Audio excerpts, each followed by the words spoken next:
And we are starting off with some breaking news coming in this minute. Iran's Supreme Leader Ayatollah Ali Khamenei rejected US President Donald Trump's call for an unconditional surrender by Iran. In fact, the Supreme Leader has warned Israel and America, saying that Iran will never surrender. He added that what he called the Zionist regime has committed a serious mistake and must prepare to face the consequences. In fact, this is Khamenei's first appearance since Friday, and Khamenei also focused on the US in his televised address. He said that Iran will not accept imposed war and imposed peace, and warned any US strikes on its territory will have serious, irreparable consequences, not mincing any words there, by alluding against regime change in the Islamic Republic of Iran. In fact, on Tuesday, Trump took to Truth Social and said that Iran should completely surrender. He asked for an unconditional surrender. He also put out that they know Khamenei's location, but won't take him out, at least not for now. So that's the latest coming in. The Iranian Supreme Leader warning Israel and the United States. This is his first address since Friday. He's rejected President Trump's call for an unconditional surrender by Iran. In fact, going a step further, warning the US and Israel, saying that Iran will never surrender and that that Israel must prepare to face the consequences. Not missing any words there. He also said that Iran will not accept imposed war and imposed peace.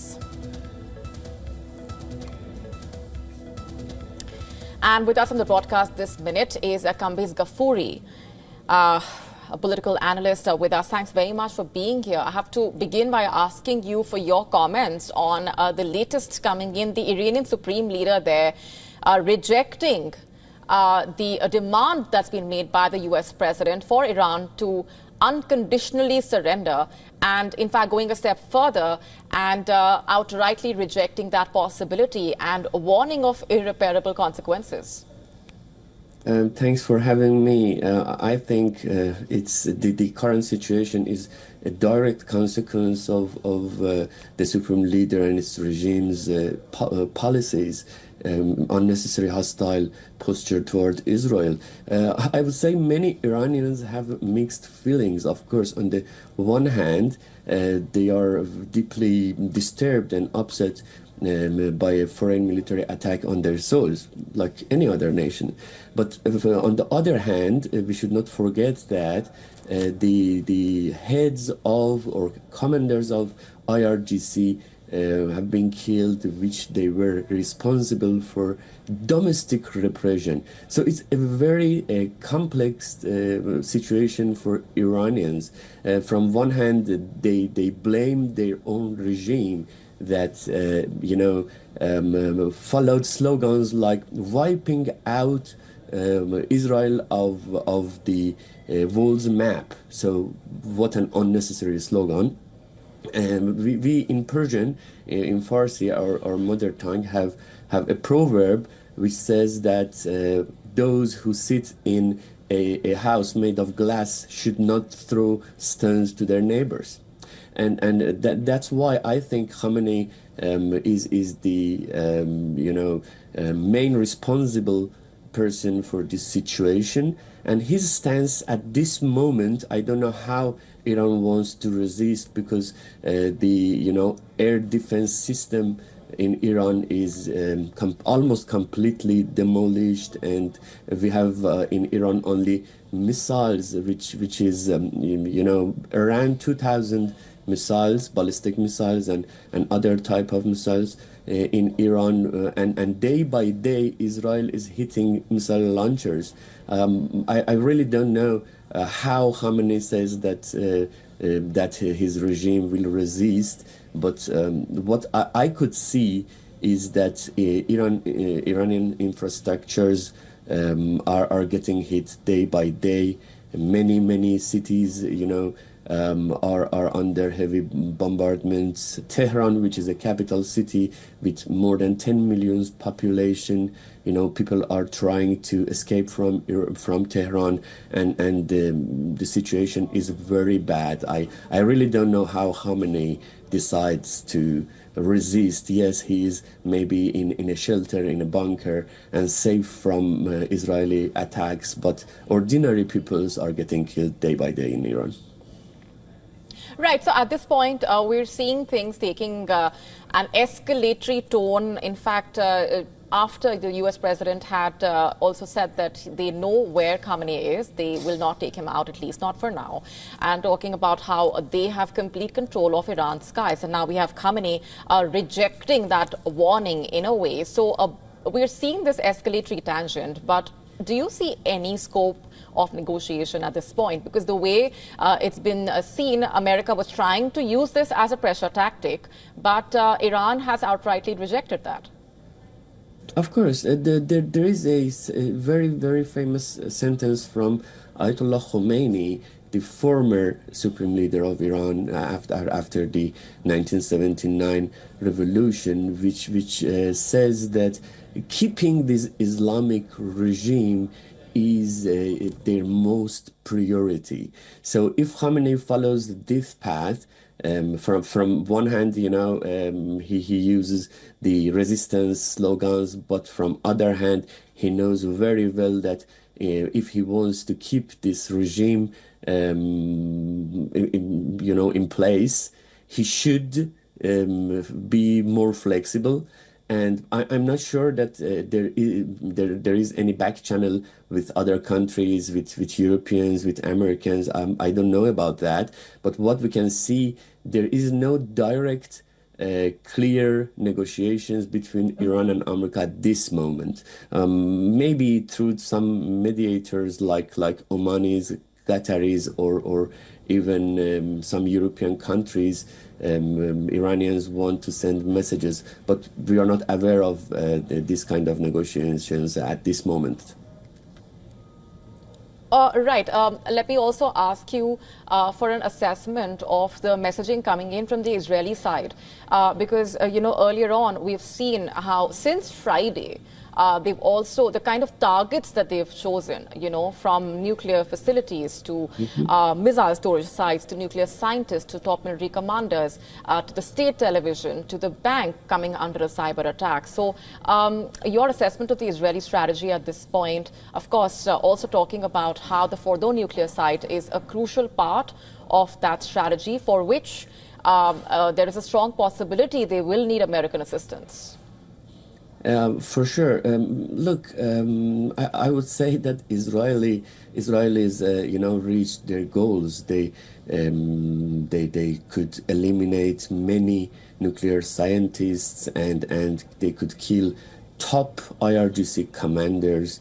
They hit many facilities, but for Fordo they need Americans because they don't have buster bunkers, those heavy bombs that could penetrate deep in the ground, and Fordo facilities are very deep situated inside the ground and in the heart of some mountains near Rome. So I think Israelis cannot destroy Fordo by their own, but it is very difficult for Netanyahu to drag Donald Trump into this war.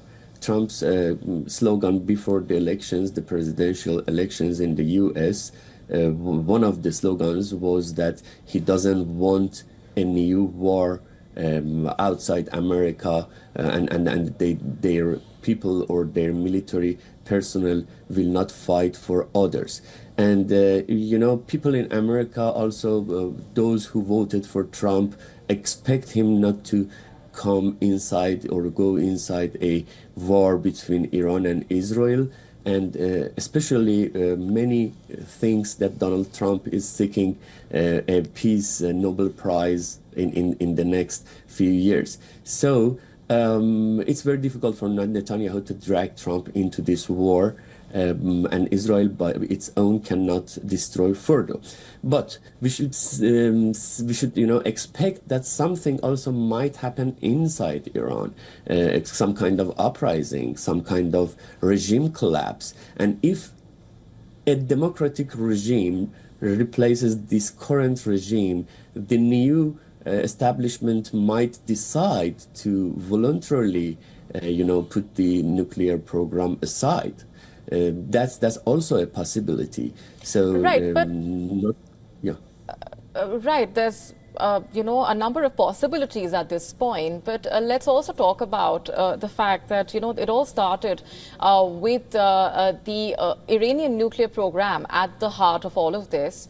But let's also talk about the kind of impact that there has been when it comes to Israel as well. And, talking about how, for example, its aerial defense systems have been breached as well, the much touted aerial defense system. So that, overall, since Friday, the way the Iranian attacks have happened and the latest attack today as well, your assessment of where all of this really leaves Israel right now? Let me point one more important situation in this short time. You know that Iran relies on Russia and China instead of Western powers, and you said about air defense systems. Iran tried very hard to buy S-300 and S-400 from Russia. S-300, which is outdated, was given to Iran some years ago, and they've been destroyed by Israelis previously. S-400, Russians did not sell S-400 to Iran. They didn't sell Soho 35 to Iran. So this means that Iran does not have many friends to support that. But Israel, from the other hand, has the world behind it. The US supports Israel. We know that.